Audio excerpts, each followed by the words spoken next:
일본 난방의 문제에 대해서 좀 얘기를 해드리고요. 일본의 전형적인 주택들 보면은 이런 수준이에요. 조금 오래된 건축물이긴 하지만 허접하죠. 요거는 더 오래된 거. 이런 수준. 단독주택 사는 분들은 알아요. 아파트는 그나마 좀 덜 추운데 일본에서 단독주택에 살았거든요.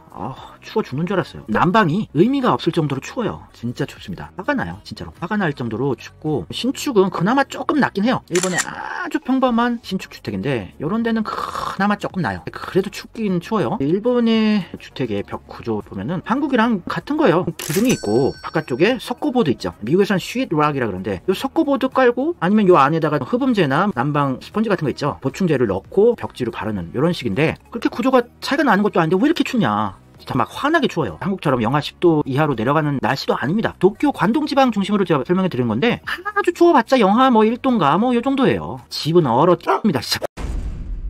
일본 대기 중에 습기도 많고 토양도 뭔가 음습해요. 음기가 강하고 토양 자체가 차워요. 그런데다가 창문들 있죠. 요런 얇은 싸구려탱이 창문들 많습니다. 신축은 그래도 옵션을 제대로 달면 탄탄하게 두꺼운 이중창으로 되어 있는 경우도 있는데 보통 요런 창문들 굉장히 많아요. 바람이 그냥 슝슝 들어와요. 방음도 안 되고 밖에 뭐 차 지나가면 막 시끄럽고 좀 나은 게 요 정도죠. 요것도 얇아요. 찬바람이 너무 많이 들어와서 아우 짜증나 죽습니다. 저는 도쿄 시내에 다닥다닥 붙어있는 주택가에 살았었는데 옆집 소리까지 다 들려요. 옆집에서 화장실 물 내리는 소리 들립니다. 한밤중에 조용할 때 들으면. 그런 수준이에요. 근데 우리나라 샤시, 베란다 샤시. 이탈리아에서 시작된 단어예요. 베란다. 그래서 발코니가 멋있다고 생각하시는 분들이 있는데 해외에서는 베란다가 더 고급이에요. 발코니는 조금 베란다보다는 싼 느낌입니다. 우리나라는 이 알루미늄 샤시가 두꺼워요. 이중창인데 이중창이 또 더블이야. 안쪽 바깥쪽까지. 와우. 요것도 밀면은 그냥 무슨 KTX냐 롤스로이스냐 그냥 슝슝슝 밀려요. 아우 쾌적하게. 일본이건 미국이건 창문이 그냥 엄청나게 그냥 빡빡해요. 옛날 미국 살 때도 그렇고 WD-40라고 있죠. WD-40 그 윤활제 뿌려서 창문 여느라고 빡빡한데 우리는 그냥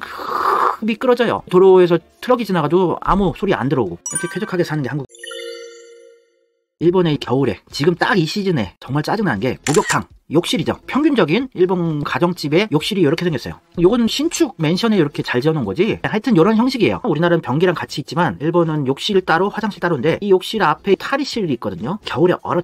진짜 옷 벗다가 사망하겠어요. 심장마비로. 보통 욕실이 1층에 있거든요. 단독주택의 경우에. 1층은 땅에 차가운 기운이 있어서 발이 시려서 돌아볼 것 같아요. 아우 춥고 입김 나오는데 여기서 이제 옷 벗고 들어가서 샤워기 틀면은 뜨거운 물 나올 때까지 긴장을 타야 되고 덜 추우려면 뜨거운 물 가득 받아야 되죠. 욕탕에다가. 하여튼 여기서 추워서 매년 17,000명 이상이 입욕 중 사망하고 있어요. 1년에 보통 4, 5천명 교통사고로 사망하는데 일본이. 겨울철에 온도 차이로 인해서 17,000명 이상 사망하고 있습니다. 이게 몇 년 전 건데 요즘에 18,000명 돌파했어요. 여름에는 더워서 죽어요. 또 고령자들이 더위 먹어서 사망하는 경우도 많습니다. 왜 이렇게 죽냐면은 실내에서는 따뜻해서 혈압이 안정되어 있다가 탈의실, 욕실 안에 들어가기 전에 옷 벗는 공간이 있어요. 여기서 혈관이 쫄아들어서 혈압이 상승합니다. 떨면서 이제 옷을 벗고 차가운 욕실에서 씻으면서 혈압이 더 상승하죠. 달달달달달 떨면서 이제 샤워를 하고 샤워기로 뜨거운 물을 해도 금방 씻고 추워요. 엄청 춥습니다. 그래서 이제 욕조 내에서 갑자기 뜨거워지니까 혈관이 확장이 돼서 혈압 저하로 사망하는 게 1년에 18,000명 정도 되는 거예요. 선진국이 맞나 싶어요. 왜 이렇게 구질구질하게 살까? 오존이라고 하는 일본 새해에 먹는 떡국이 있어요. 근데 여기다가 찹쌀떡을 이렇게 집어넣어요. 얘네들은 못지 찹쌀떡을 무진장 좋아해요. 우리나라처럼 좀 쫀득쫀득한 맵쌀떡 같은 거는 별로 안 좋아하고 무조건 그냥 주구장창 찹쌀떡이에요. 아유 요 국물도 싱겁고 맛없어요. 요거 먹고 질식사 많이 합니다. 매년 3,500명 이상 사망하고 있습니다. 욕실에서 쇼크사, 찹쌀떡 먹고 질식사, 그리고 이로리라고 하는데 이게 일본의 주된 전통 난방 스타일입니다. 온돌이라는 과학적인 거는 아예 상상조차 못해요. 얘네들 수준에서는 그냥 열을 내자 춥다 마룻바닥을 파내고 마룻바닥 가운데다가 불을 피우는 거야. 모닥불. 굴뚝도 없어요. 그냥 피우는 거예요. 마룻바닥 파놓고. 캠핑 감성. 어린아이들이 다니다가 화상 많이 입고 굴뚝이 없이 그냥 피우니까 재로 까맣게 뒤덮이는 거예요. 요거를 100년 전 정도까지 썼고 지금도 관광지 가면은 시골의 온천이나 옛날 집들에 아직도 있어요. 아직도 쓰는 데 있습니다. 겨울에. 그래서 여기다가 생선 꽂아가지고 구워 먹고 이래요. 정취는 있어요. 정취 있고 신석기 시대 체험 이런 걸로는 좋죠. 이렇게 굴뚝도 없이 불을 피우고 살다 보니까 할머니 할아버지들이 폐가 안 좋아요. 폐렴 사망자 비율이 굉장히 높아요. 아직도 폐렴이 12만 명 이상 4인 중에 3위예요. 폐렴으로 많이 죽습니다. 저는 이로리라고 하는 난방을 계속 써던 민족입니다. 수백 년간. 그러다가 최첨단이라고 막 개발을 해낸 게 코타츠라고 하는 좌식 테이블 가운데 밑에다가 열선을 꽂아놓고 선풍기를 싹 쏘는 거죠. 이게 등은 추워요. 다리만 좀 따뜻하지. 이걸로도 못 버틴다 이러면은 석유 골로 이런 걸로 버팁니다. 등유, 머리 아파요. 요거 옛날에 우리나라도 썼지만 요즘에 쓰는 집이 어디 있어요? 별로 없죠. 우리는. 일본은 요거 많이 씁니다. 그리고 에어컨이라는 또 신문물이 나오면서 요걸로 얘네들은 난방, 냉방 두 가지 같이 하죠. 여름에는 벽 위쪽에 달아놓으면은 차가운 기운은 이제 무거워서 내려오니까 이게 순환이 되면서 시원한데, 겨울에는 뜨거운 바람도 나오는데 뜨거운 공기는 위에 떠 있지 않습니까? 밑에 있는 사람들은 추워요.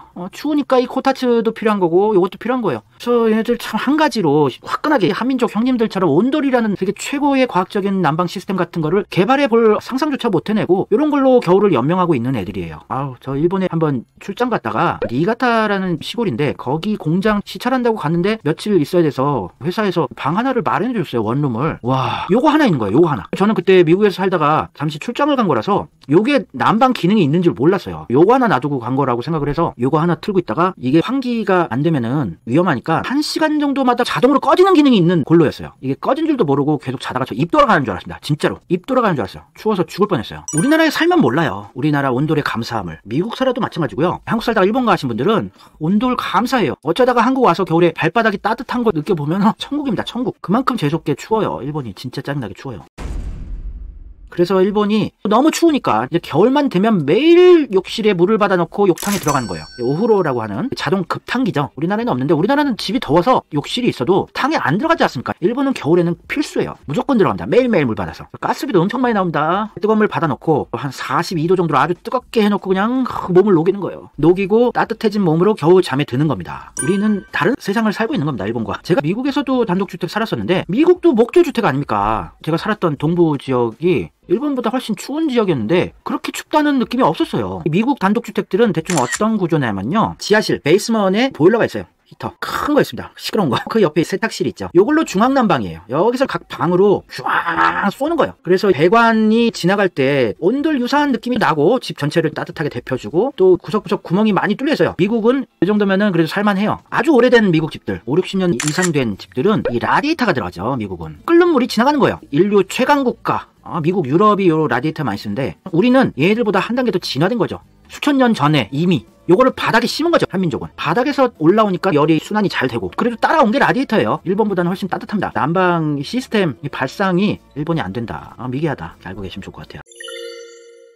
근데 일본이 이 온돌이 있어요. 있긴 있습니다. 옛날에 들어왔어요. 한국에서 온돌을 보고 감탄한 일본인들이 이거를 들여가서 지네 나름대로 뭐 개발을 해서 육가담보라 그래요. 바닥 난방 하는 업체들 많습니다. 신축 주택들 같은 경우에는 옵션으로 이거 들어가는 경우 꽤 있어요. 있긴 있는데 에너지 비용이 너무 비싸요. 코네치다 그러는데 광열비 못 살 나랍니다. 얘들 나름대로 최첨단으로 라인을 표면에 처리해 놓은 온돌도 지네들끼리 막 개발을 해서 쓰고 있습니다. 있긴 있는데 비싸고 대공사기 때문에 갈아엎는 이런 공사 같은 거 되게 두려워해서 일본 애들이 잘 못 써요. 한국이랑 똑같이 베껴서 공사하는 업체도 있습니다. 일본에. 이게 한국식이죠. 호스로 뜨거운 물을 흘려보내가지고 바닥을 데피는 건데 한국 방식 그대로 따라하는 데도 있어요. 그리고 양식 주택을 져도 다다미 방이 있어요. 방 하나 1층에 현관 근처에 이런 다다미 방을 만들어 놓는데 최대한 일본 민족의 총 결집해서 개발해낸 게 다다미예요. 습기가 많고 벌레도 있고 이래서 다다미 방을 만들어서 뽀송뽀송하게 살겠다.